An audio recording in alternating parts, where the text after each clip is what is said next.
Nuuspod, die tuiste vir Afrikaanse stories agter die nuus.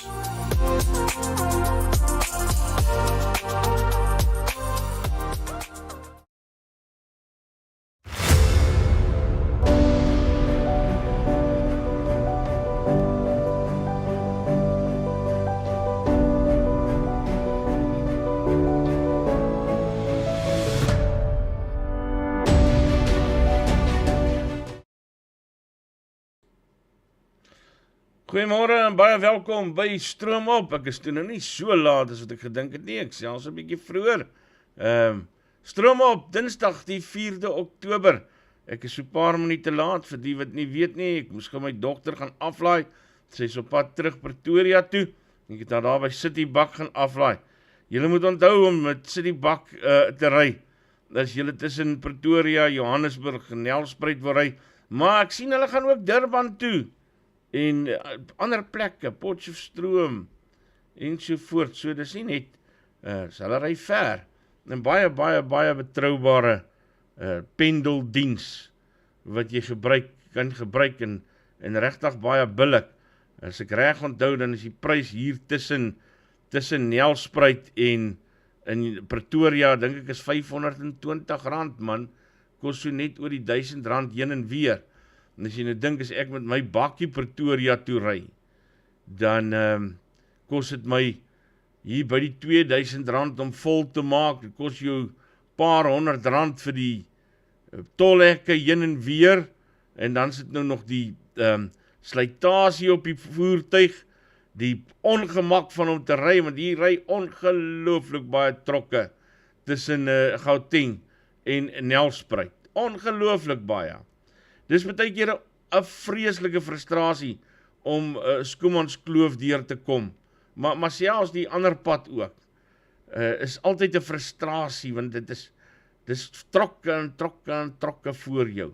So regtig, Citybak is jou antwoord man, en ek ken die mense persoonlik, so ek weet, ek kan my grootste skat wat ek vanoggend weggestuur het, kan ek aan hulle toevertrou. So hou hulle in gedagte, as jy ergens heen moet ry. Ek hoop het gaan goed met jou vanoggend, dis Dinsdag, ons is al nou wragtig besig om einde van die jaar toe te spoed, teen 'n stinkspoed man, absoluut 'n stinkspoed, en het vang my elke dag, om te besef hoe vinnig gaan alles verby, jy is nog besig met die een ding, dan is dit alweer verby, dan loop die dag alweer, dan kom die volgende dag al aan. Ek drink sommer 'n koppie koffie,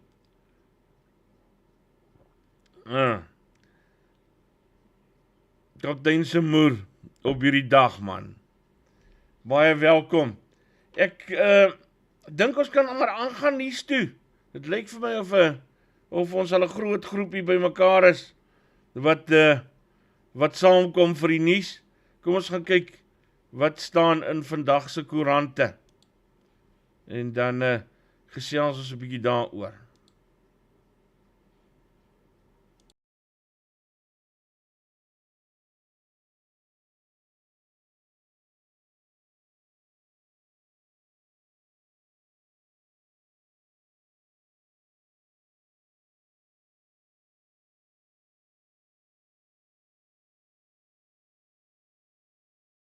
Daar trek 'n beerdkrag op my, maar nietemin kom ons gaan koerante toe. Ek wil begin by 'n tweet wat ek raak gelees het van Theo de Jager. En dit gaan oor plaasaanvalle. Ek weet nie of julle agtergekom het nie, maar die laaste week of 2 veral, is dit asof dit net weer ontplof het. Ek sien Theo sê, ons het in Augustus 7 plaasmoorde gehad, in September 6, dis in vergelyking met Julie se 2. So in Augustus kom daar die hofbeslissing van kill the farmer, kill the boer, wat dit nie hartspraak maak nie. En daar ontplof dit weer in Augustus en September. 'n Mens wil nie onnodig verbande trek nie, dis 'n gevaarlike ding om te doen, maar hel man, die mens kan nie help om te wonder nie. Hoe is dit dan nou moontlik, dat daar in Julie niks is nie, maar in Augustus 7, September 6, en het lyk nie of daar einde gaan kom nie, Hopelik is Oktober 'n bietjie stiller. Maar dis 'n ding waaroor ons al jare en jare en jare praat. Niemand doen iets daaraan nie. En die groot probleem is, hoeveel polisielede daarbey betrokke is. In die sin van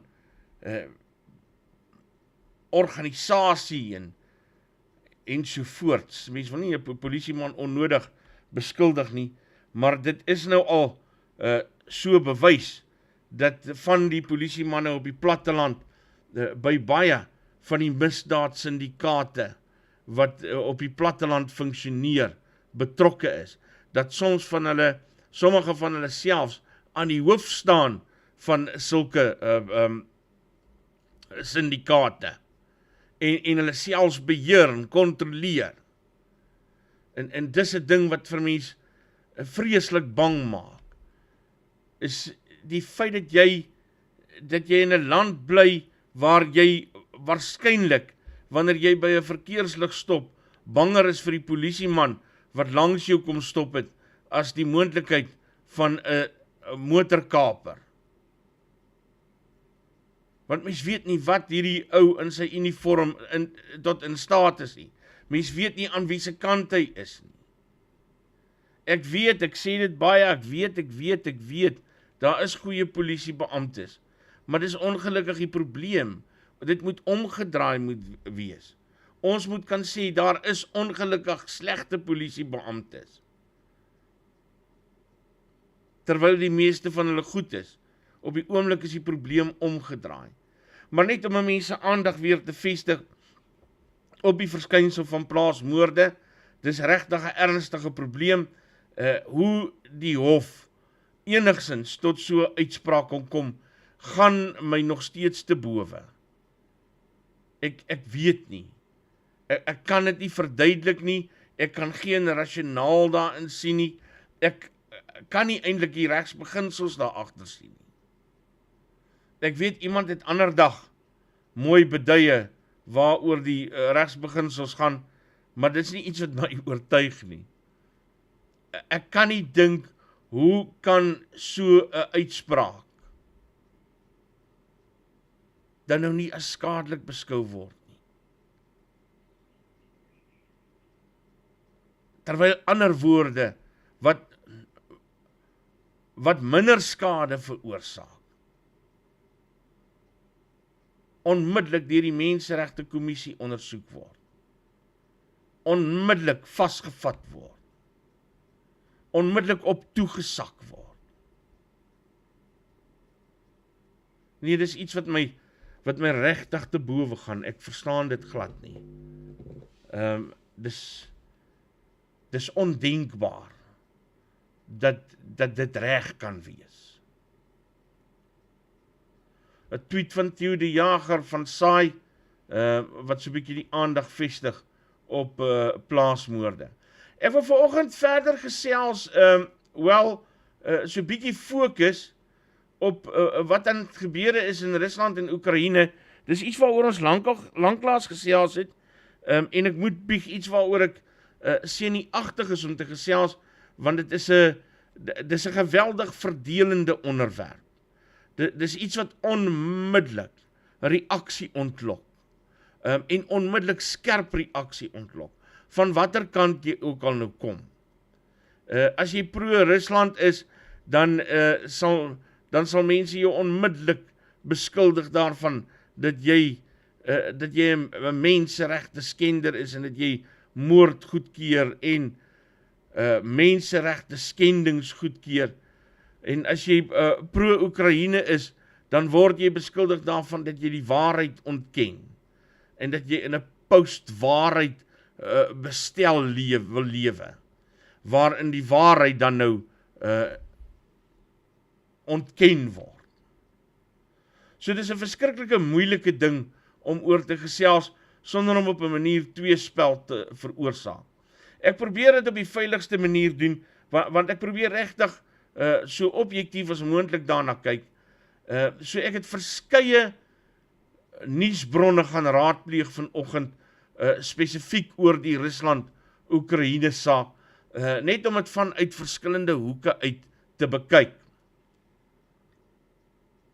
En vir jou te sê, ek bevorder nie een kant van die saak nie. Dit gaan my nie baat nie, dit gaan hierdie kanaal nie baat nie, ek gaan nie standpunt inneem oor wie reg en wie verkeerd is hier in hierdie saak nie, of nee, laat ek eerder so sê. Natuurlijk sal ek sê wat ek daaroor dink, maar ek gaan met niemand in 'n geveg daaroor betrokke raak nie. As jy lus is vir 'n geveg, moet jy dit ergens op 'n ander plek gaan soek. Jy gaan dit nie by my kry nie. Ek weet dat ek wyd genoeg lees, om so goed as moontlik te verstaan, uit ons beperkte begrip wat ons hier kan vorm aan die ander kant van die wêreld, vanuit media wat ons lees.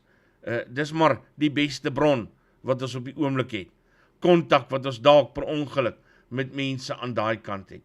Maar nietemin, ek val weg met Oekraïne en hulle benadering volgens hierdie opskrif wat hulle daar het, Oekraïne forces break through Russian defenses in south, advance in east, en dan berig hulle daaroor dat Oekraïne vordering gemaak het in 2 van die 4 streke wat deur Rusland geannexeer is.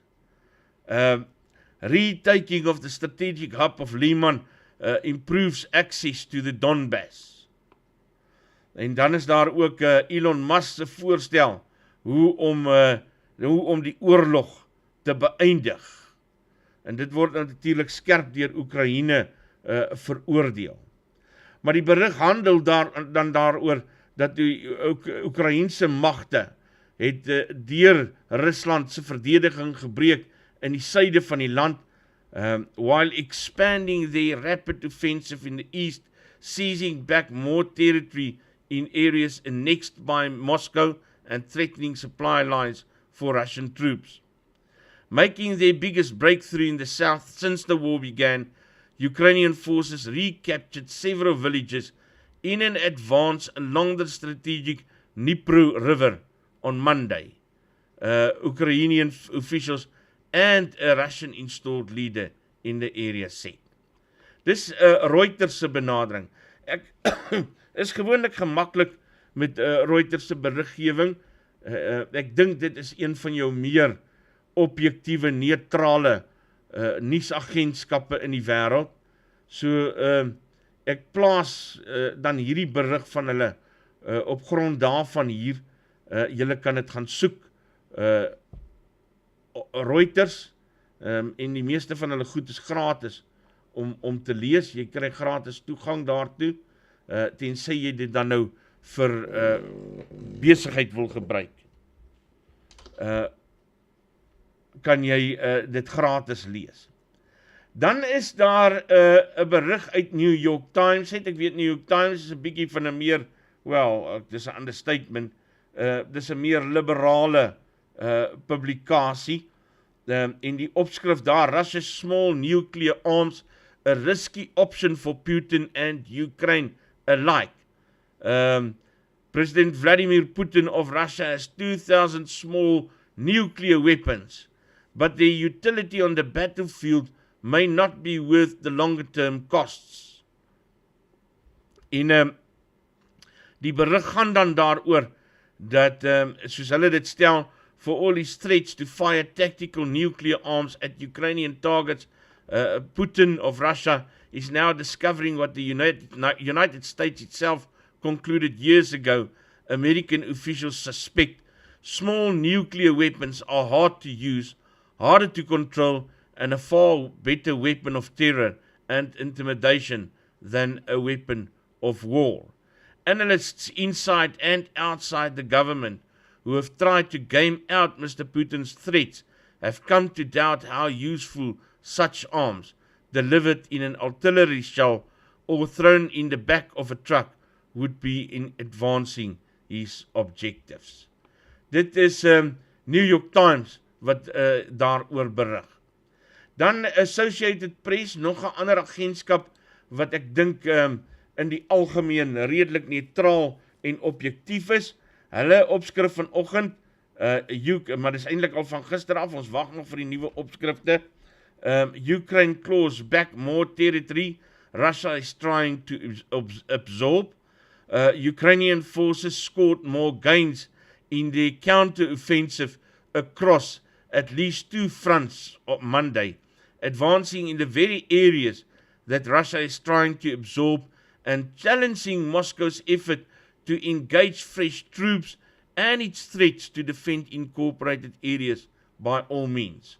Dis Associated Press wat so berig oor die oorlog daar in Oekraïne.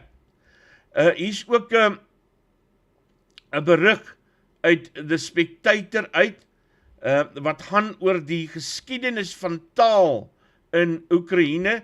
Ek wil so kort stukkie vir jou lees in my beste Vrystaat Engels, net vir jou om 'n idee te gee van waaroor dit gaan. Hulle skryf daar, after 6 months of war in Ukraine, most observers agree that the roots of Russian aggression lie in the country's deep-rooted attitudes to culture and history. In line with Russia's nationalist traditions, Putin denies any place for a separate Ukrainian identity. The Ukrainians, in contrast, see themselves as a proud nation with their own history, culture, centuries-long struggle for independence, and, of course, language. And while Ukrainian has been dismissed as a dialect of Russian in Moscow, it in fact has a long history and is very much a language in its own right. The independence can be seen in the genesis of the word Ukraine itself. In most Slavonic languages, the letter U, and written in Cyrillic as Y, is a preposition of location. According to context, it can be translated as in, on, at, or near, and it is followed by nouns in the genitive case. In Ukrainian, the word krai means edge, although in Russian it means land or country. So Ukraine stands for at the edge, and Ukraina for the land on the edge or borderland. It is very similar to the American idea of the frontier, is die Spectator se mening daaroor. The question on the edge of water sparks controversy.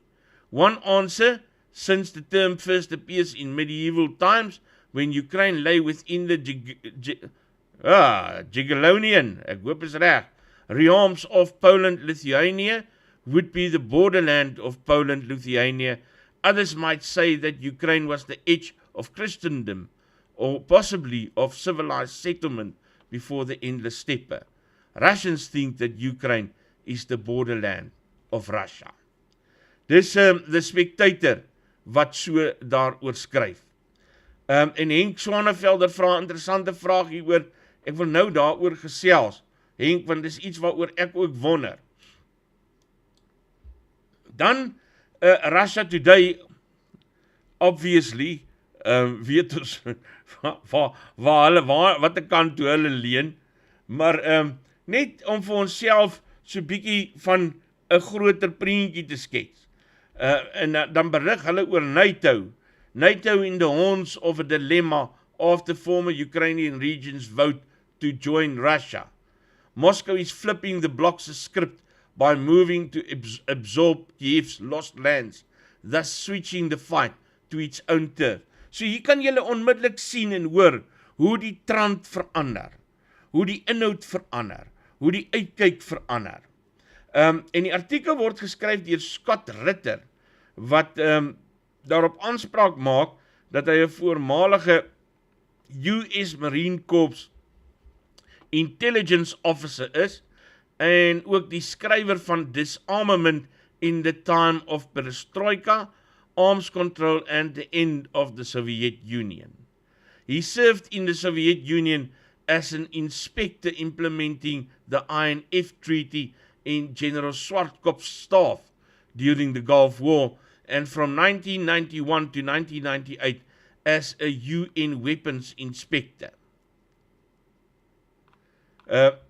So julle kan onmiddellik sien dat daar 'n trendverandering is as ook soos in hierdie berig. NATO not obliged to assist Ukraine, German ambassador.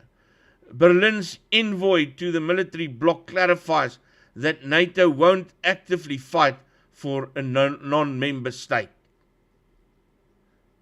Germany's permanent representative to NATO has explained that the US-led bloc is not obliged to offer direct military assistance to Ukraine. Rudiger Koenig added that its members want to avoid a major war. En dan is daar ook hierdie berig uit die Moscow Times uit. Die is baie duidelik anti-Rusland en hulle skryf, "We cannot win. Russia's military veterans opposing the Ukraine war." After retiring from the Russian Air Force at the rank of Lieutenant Colonel, Vitaly Votanovsky got involved in political activism in the southern Russian city of Krasnodar. Now he is a vociferous opponent of the invasion of Ukraine and has been repeatedly detained for photographing the graves of dead soldiers. Soldiers. Putin destroyed the country's military mobilization resources with his own hands, and now this idiot has gotten himself into the war with the entire world, Votanovsky told the Moscow Times. So mens kan sien waar die sentimente daar lê. En 'n mens wonder aldag, waar moet jy jouself plaas? Is Putin besig met 'n misdaad teen die mensdom, of is hy besig om 'n regverdige oorlog te voer? En ek kan nie vir jou regtige antwoord gee nie, want ek moet vir jou in alle eerlikheid sê, ek dink nie ek weet genoeg oor die saak nie.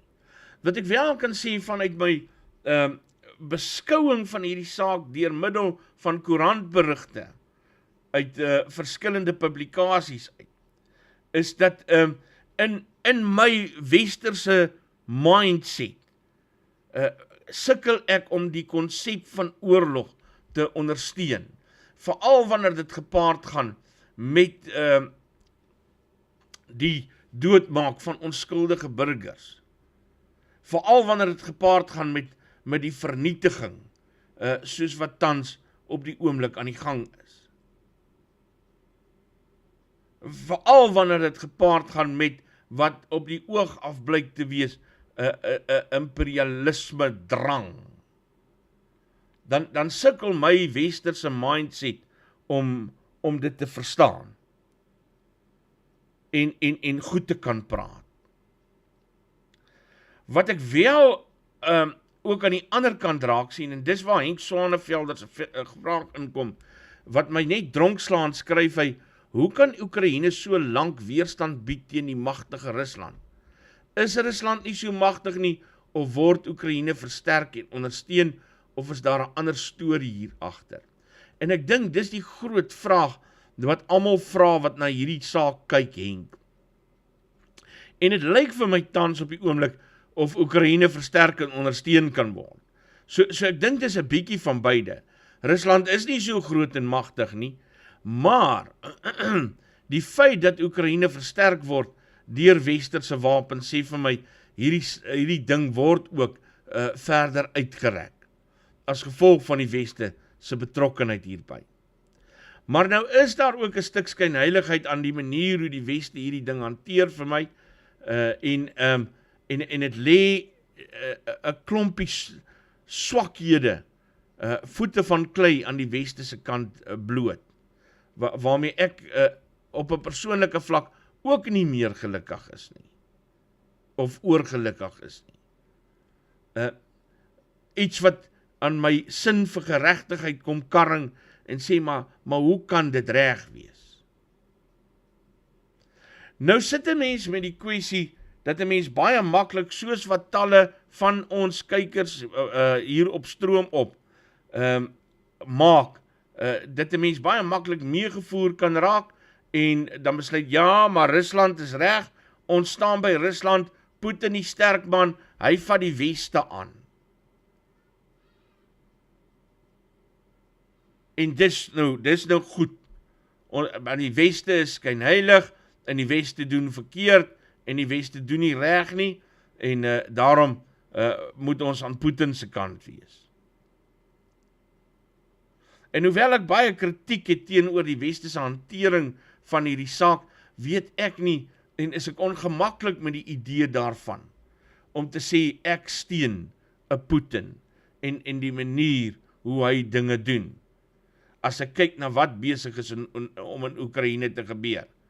Ja, natuurlik is daar waarheid aan die teenstanders van Oekraïne, soos wat in alle stories is daar waarheid.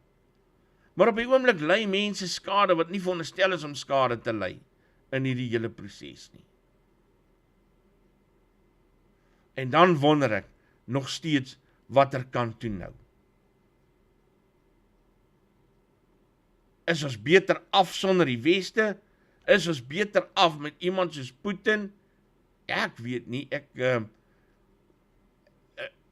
vanuit 'n politieke beskouing, vanuit 'n geskiedkundige beskouing, is hy nogal 'n interessante verskynsel, die man. Ek hou daarvan om na sy toesprake te luister, ek hou daarvan om na geskiedenis oor hom te kyk en te luister en te lees, maar ek weet nie, ek weet nie of ek in 'n land wil bly waar Putin in beheer is nie. Daar's net te veel goed wat uitkom daar, wat dinge ongemaklik maak. En net toe ek lekker goed aan die wonder is, en hierdie ding my half mal wil maak, dat ek nie weet watter kant toe om te dink nou nie, toe lees ek seker wat my betref, een van die briljantste stukkies skryfwerk vanuit 'n ander deel van die wêreld uit, oor Rusland en Oekraïne, en is nogal hier ter plaatse geskryf, die afgelope Sondag in rapport. En dit is hierdie artikel van Flip Buys, met die titel Die einde van die geskiedenis. En dan hanteer hy die vraag oor die einde van die geskiedenis. En hy verwys ons na verskillende samelewings toe, en hoe hulle tot 'n einde gekom het, en hoe dinge verander het. Maar dan kom hy en hy skryf 'n vreeslike interessante ding, wat my laat besef het, maar hier moet 'n ou anders begin dink. En hier moet 'n ou versigtig begin dink. En ek wil dit vir jou lees, wat hy geskryf het. Hy skryf hier wêreldwye magsewewig. En net voor dit wil ek net, daar's 'n stukkie wat ek graag vir jou, die einde se einde. Wees asseblief geduldig met my, want ek dink dis 'n belangrike ding wat hy sê. Hy sê die globale liberalisme se ewige heerskappy was van korte duur. 'n Skrale 30 jaar na Fukuyama se grafskrif van die geskiedenis, het die einde van die geskiedenis in 2020 aangebreek met COVID-19 pandemie, die Amerikaners se mislukking in Afghanistan en die Russies-Oekraïense oorlog 'n jaar later. Die uitstaande kenmerk van die COVID-krisis is hoe gou regerings hulle globalisme as lippediens bewys het. In dieselfde jaar waarin Trump se Amerika eerste beleid uitgelag en uitgestem is, het die leiers van die wêreld se rykste state hulle eie lande se belange eerste gestel. Die arm lande moes agter in die entstoftou staan. Lord Palmerston, 'n voormalige Britse premier, sou seker geglimlag het toe sy realpolitieke stelling weer reg bewys is. Lande het nie permanente vriende of vyande nie, net permanente belange. As die opkoms van magsblokke soos China 'n nuwe era van 'n multipolêre wêreld ingelei het, was die Russiese inval die simboliese keerpunt van die Pax Americana, oftewel die einde van die betreklike wêreldvrede geanker in Amerikaanse politieke, ekonomiese, kulturele en militêre mag. Dit lyk of die einde van die geskiedenis in 'n ewigdurende globale liberale eensstemmigheid eerder vervang is met Huntington se botsende beskawings en die vraag of kultuur weer ideologie as die belangrikste grondslag van groepering vervang. Dit gaan nie meer oor waaraan jy glo nie, maar wie jy is. Daarteenoor is die Great Awakening in die Weste 'n deel van die proses van westerse kulturele ontbinding. Die historiese westerse Christendom en kultuur is agtergelaat en vervang met 'n progressiewe sekulêre ideologie en volk is met bevolking en multikulturalisme vervang. Die vraag is of 'n kultuur sy wortels wat hom suksesvol help maak het kan afsny en dan nog steeds in die skadu van die boom sal kan sit en sy vrugte geniet. Die lou reaksie op die Russiese inval en die westers geleide sanksies deur magsblokke soos China, Indië, groot dele van die moslimwêreld en Afrika lande soos Suid-Afrika dui op die gevaar van 'n weste teen die reste. Indien dit gebeur, sou dit 'n geweldige ommeswaai in die wêreldwye magsewewig wees van die onbetwiste westerse oorheersing van 1990 tot 'n skeefgetrekte magsewewig van die Weste en Japan aan die een kant teenoor Rusland, China, Indië, moslimstate en baie ander Afrika lande wat nie die inval wou veroordeel nie aan die ander kant. Die geskiedenis verloop nie in reguit paaie nie. Niemand sou in 1990 kon voorsien dat die wêreldwye magsewewig teen 2020 vir die eerste keer in eeue blitsvinnig teen die Weste kon swaai nie. Diegene wat hulle in die swakker posisie van die Weste verlekker, moet versigtig wees waarvoor hulle wens. Hoor wat skryf hy? Diegene wat hulle in die swakker posisie van die Weste verlekker, moet versigtig wees waarvoor hulle wens. Waardes het histories nog altyd op die verkryging van mag gevolg en niemand weet hoe 'n wêreld met 'n nie westerse magsewewig en waardes gaan lyk nie.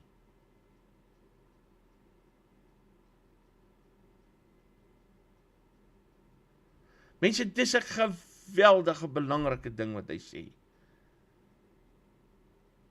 'n geweldige belangrike ding.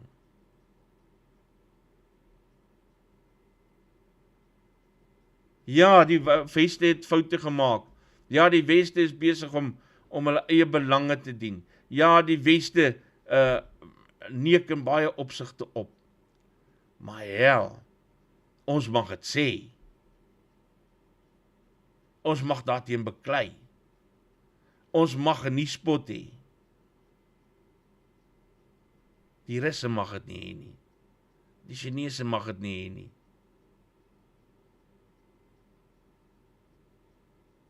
I choose that. Baie dankie, Abri Grywenstein. Party mense sê ek moenie dankie sê nie, want dit plaas die blik op hulle en sê, laat weet, maar as ek, en dan's ander kwaad as ek niks sê nie. Maar baie dankie, ek waardeer dit vreeslik baie. So al wat ek wil sê met hierdie hele lange aanloop en hierdie hele lange kyk na hierdie Russiese ding is, ek dink ons moet versigtig wees voordat ons emosioneel van mekaar verdeeld raak oor hierdie saak. Daar's baie dieper sake wat hier ter sprake is en wat hier belangrik is. En ek dink Flibuys sê 'n geweldige belangrike ding.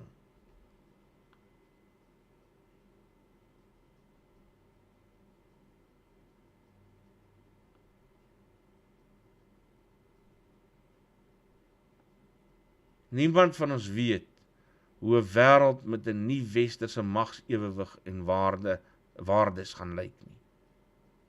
I don't want that. Dit kan ek vir jou guarantee. Kyk, kom ons gaan na News24 toe. Building owners face jail R5 million fine if they don't have energy certificates by December. Building owners have until 7 December to obtain energy performance certificates or risk fines and imprisonment, berig Nuus24, en dan is die petrolprys, nuwe petrolprys is bekend, en het lyk vir my dit gaan goedkoper wees, R1.02 per liter op die petrol,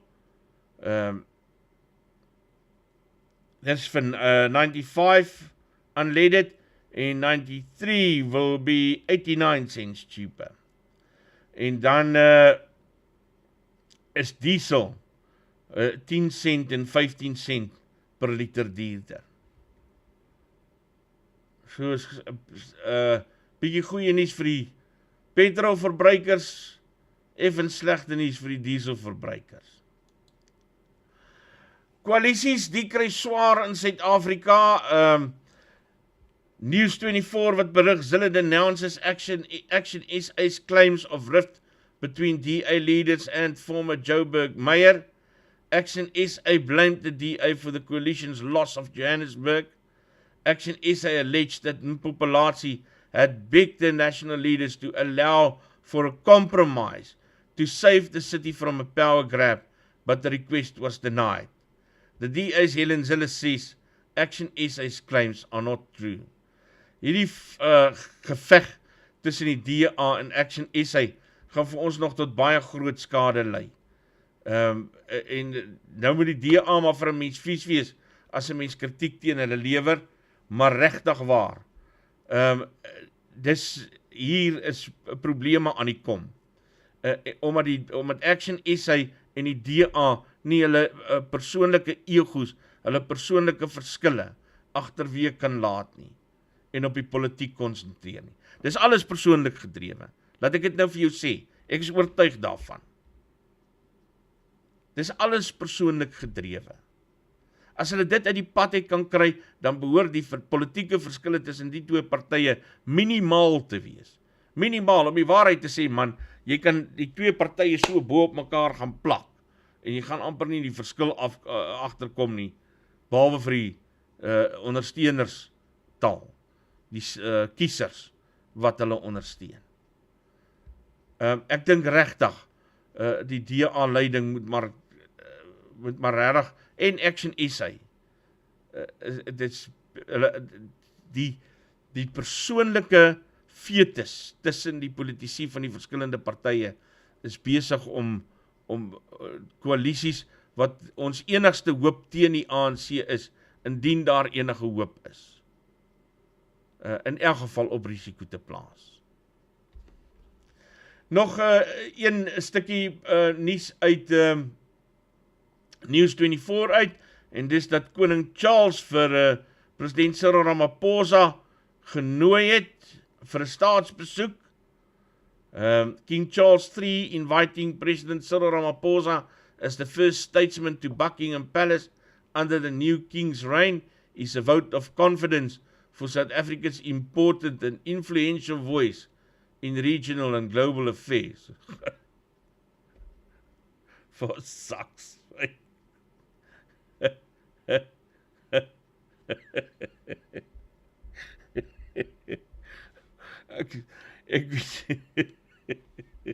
Ek sê, as dit is hoekom Charles vir Cyril Ramaphosa nooi, dan is daar iets, dan is hy 'n stapel freaking gek. En hoort hy nie daar nie. Maar wat het ons, geen wêreldleier hoort in 'n geval deesdae in die posisie waar hulle is nie. Nee, maar dis 'n goeie rede om vir Cyril te nooi. Go for it, my maat, go for it. Lekker. Betroubare Suid-Afrika. Ons eie regeringkie. Ontstellende nuus, Netwerk 24, gister 'n Duitse toerist hier naby Witrivier doodgeskiet. Magdag man, ek het baie naby daaraan verbygery gistermiddag. Die polisie in Mpumalanga ondersoek 'n saak van moord nadat 'n Duitse toerist maandagmiddag naby Witrivier voor sy 3 reisgenote doodgeskiet is. Brigadier Selvi Mutlala, Polisiewoordvoerder sê 4 Duitse toeriste was in Noembi weg met 'n Hyundai H1 bussie onderweg na die Mdluli Safari Lodge, naby die Kruger Wildtuin se Noembi hek, toe hulle omstreeks 16:30 deur 3 gewapende mans in 'n Volkswagen Caddy voorgekeer is. Mense, ek moet vir jou sê, ek gaan dikwels Wildtuin toe, en dit is vreesaanjaend om, dis regtig vreesaanjaend om by Noembi hek uit te gaan. Om die waarheid te sê, nie net Noembi hek nie. Dit raak vreesaanjaend om enigsins in die Wildtuin te probeer ingaan. Selfs hierdie pad wat ek Malelaan toe maar vat gewoonlik, omdat ek dink hy is bietjie veiliger, is 'n risiko. Want sterk skemeroggend en aand kry jy mense wat voorwerpe in die pad ingooi. Mense wat doodgeskiet word langs die pad. Jy kan nie by Noembi hek meer uitry nie, dis 'n malligheid. Dis 'n absolute malligheid om dit te doen. Ek ry ander dag, ry ek van Skukuza af terug, my plan is om weer by Malelaan uit te gaan. Maar ergens is daar 'n afdraai wat jy moet vat Malelaan toe, en die pad wat reguit aangaan, die gaan Pretorius kop toe, en dan Noembi hek. So ek is in gedagte gewees, en ek mis daai afdraai, en toe ek weer bykom, toe besef ek maar, ek is nou amper by Noembi hek. Toe moes ek om den dode nou daardeur gaan, maar hoor hierso, as iemand my raak gesien het daai dag, sou dit bitter snaaks gewees het. Ek het daai Toyota bakkie van my, daai 2.4 diesel, het ek daar verby gevat, nee. Maar jy weet mos, ek weet nie of die van julle wat gereeld by die Wildtuin kom, dikwels by die Wildtuin kom, daar sulke spoedhobbels in daai woonbuurte. Ek vat daai spoedhobbels teen die vinnigste spoed wat ek daai bakkie kan stoot. Ek vlieg bo oor daai goed. Want daar is nie 'n manier hoe ek daar stop mee nie. Daar's nou al te veel dinge, te veel mense wat al daar opgeskiet is, en daar het jy nou weer mense wat doodgeskiet is. Nee, dit is iets, op een of ander manier, ek weet, dit is eintlik nie die Wildtuin se verantwoordelikheid nie. Maar as die Wildtuin wil oorleef, dan gaan daai hekke van hulle nie help nie. Daar sal iets gedoen moet word daaraan, want dit raak bitter gevaarlik om Wildtuin toe te gaan. Bitter gevaarlik. Dankie Johan Heinz. En dan nog 'n berig, ek kan nog sê 2 of 3 gaan, ons het dan immers laat begin. 'n Jong man van dood gered, danksy personeel, toe pitbull hom aanval. Was dit nie vir die vinnige optrede van personeellede nie, sou haar seun waarskynlik deur 'n pitbull doodgebyt gewees het. Daar was verlede week weer 'n voorval gewees, so sê Lorna Marie Steele, terwyl haar seun Matthew Murray in 'n hospitaal aansterk. Nee, dit is die geval van verlede week, ekskuus tog. Nadat hy verlede week by die Animal Welfare Society in Quebec deur een van die honde in hulle sorg aangeval is. Die pitbull het veral skade aan Murray se linker voorarm aangerig, waar sowat 80% van sy spiere en weefsel beskadig is. Ek lees net die berig, dis al wat ek doen. En dan is hier die ding waaroor ek diep wil gesels, ek wil kyk of ek met iemand daaroor kan praat, nog voor die einde van die week, die Onteieningswet wat 'n resep vir konflik is, die standpunt wat politici huldig, dat onteieningswetgewing gebruik kan word om grondhervorming te laat slaag, is 'n resep vir konflik, sê Henry Geldenhuys van TLISA. Die wetsontwerp is verlede week deur die parlement goedgekeur en moet nou aan die Nasionale Raad van Provinsies voorgelê word, voordat president Cyril Ramaphosa dit bekragtig. Wetgewing om gespesialiseerde grondhowe tot stand te bring, is ook verlede week deur die parlement goedgekeur.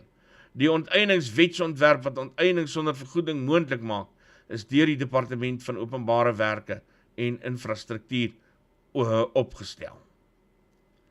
So ek wil kyk of ons iemand voor die einde van die week kan kry, om bietjie met ons hieroor te gesels. Dit bring my aan die einde van vandag se program, so paar minute later begin as gewoonlik, baie jammer daaroor, want ek moes net my dogter terugvat om terug te gaan Pretoria toe, en die bus ry 6 uur. So ek moes toe nou 'n keuse maak. Maar ons het dan nie te laat begin nie. Baie dankie dat jy elke dag saamluister, baie dankie vir die ondersteuning, dankie vir die finansiële ondersteuning, ek waardeer dit regtig baie, ek hoop dit gaan goed met julle tjort, al heil en seën, steek ons dinkie, môre sien ons mekaar weer, dan is dit klein Saterdag. Groetnis.